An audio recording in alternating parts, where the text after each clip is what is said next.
Sunday was not an easy day for us. All day long, the wind had been blowing quite a bit. And as we approached the Unlimited races, we were hopeful that the forecast from the meteorologist was going to be accurate and that the wind was going to shift from the west. And if it shifted from the west, it was going to give us an opportunity to race. Basically, I think it was Thursday we really started talking about it, that there was going to be big winds Sunday afternoon, late afternoon. So, you know, big winds, and of course Reno, it brings some interesting weather in. One day and the next day it's absolutely gorgeous. And there is a rule, and I forget the sustained 27 knots or 32 knots or something, then it's not for the individuals to say, hey, you know, that's too much wind. We set that up so no one would have to be the first person to say, hey, I really think we better think about this. We had set an upward limit for unlimited racing at gusts of 35 knots, and the winds were actually gusting up to 38 knots. And our main concern, however, was the wind direction. It was a quartering wind on runway 14, which is the primary runway used by the racers in the case of a mayday. One of the biggest concerns was there's only one runway in use, and if you had a mayday airplane that plugged up that runway, it was going to compound the problem for anybody else that was still up, which has happened a lot of times. We were in our pilot briefing for the T6 class, and as we were sitting there, the flags were starting to stand out pretty tall and straight. We dialed up the AWAS on a handheld, and they gave the speed 29 miles an hour. 30 is our limit. That would eliminate pretty much the runway we wanted to use. It was a direct crosswind, and it would only leave the alternate emergency strip on the west side of the field. If that runway was tied up with an emergency, you'd have 6 unhappy boys out of gas. We knew it was going to be of concern, and the airplanes in the Gold Field was a big concern for me because of the speeds, 100+ mile an hour speed differentials between the aircraft.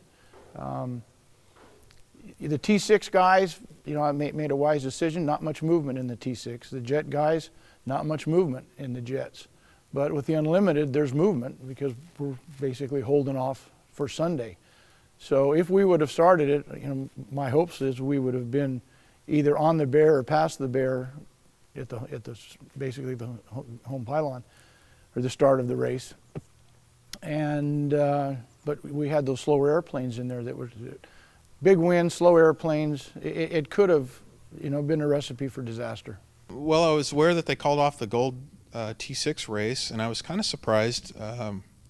It just didn't seem that bad. It was, you know, windy, but not terrible windy in the pits. We discussed it in our briefings. We discussed that and the slower aircraft and how much more attentiveness that Will would have to have, and how much we can help him on the ground watching as he was overtaking the slower aircraft. So as we introduced the Unlimited class for the final race, we discussed what we might do or what we might consider, and we thought we would continue on with the introductions and see if that forecast in fact became true and the wind did shift. Standing in the pits, it didn't seem too bad. When we got down in front of the grandstands, Steve and I were looking at each other. We both fly, and we were saying there's no way we'd go flying in this weather. Why would we go race in it? At that time, I believe it was gusting to 31 or 34. The light poles were bending. It was too much wind to go flying in, and of course witnessing an accident that we believe wind played a good part in right in front of the grandstands just prior to when we were supposed to go was a real eye-opener. Unfortunately, as we finished the introductions, the wind continued to gust upwards about 38 knots, and we decided to put a delay in the start of the Unlimited race to see what the weather was going to do if the winds were in fact going to shift for us. The pilots all got together, crew chiefs, owners, etc. Everyone was kind of meandering around and kind of looking at the ground, and nobody wanted to be the first one to raise their hand and say, hey, I really don't want to fly today. So we stood down, communicated with the Unlimited class, Bill Harrison and his team, who in turn communicated with the racers. So we waited 30 minutes, put the race on hold, and waited until 1700, which time we planned on reconvening out in front of the aircraft to discuss the current conditions and to render a decision regarding what we were going to do. In the meantime, we sat in an area outside of the crowd and discussed what was going on. The board of directors of RARA, the FAA, and a number of other officials, race officials, discussed all the different options that were available to us. If the wind shifted, then we could race. If the wind didn't shift or it didn't subside, we had a very serious thing to consider, and that was the safety of the pilots and the safety of racing. We then, at the last minute, at about 5 minutes till 5, decided that it was not going to happen and that we were going to have to suspend racing for the day. The bottom line was Bill Harrison and RARA made the decision that it just wasn't safe for us to race. So we actually didn't have to vote. If we had to, we would have raised our hand to stand down. It was the only safe option. We were unaware at that time who would be awarded the win, or if the win would be awarded, or if we would race the next day. But the bottom line was, when we were standing on the ramp, we all agreed that it just wasn't safe to go race in that weather. We had another decision to make, and that was what were we going to do regarding the race, and was there an option available to us for Monday? We again polled all of our officials, those that were in charge of large volunteer groups that have a major role in safety, as well as many of the paid organizations that are out there providing that safety net for our racers.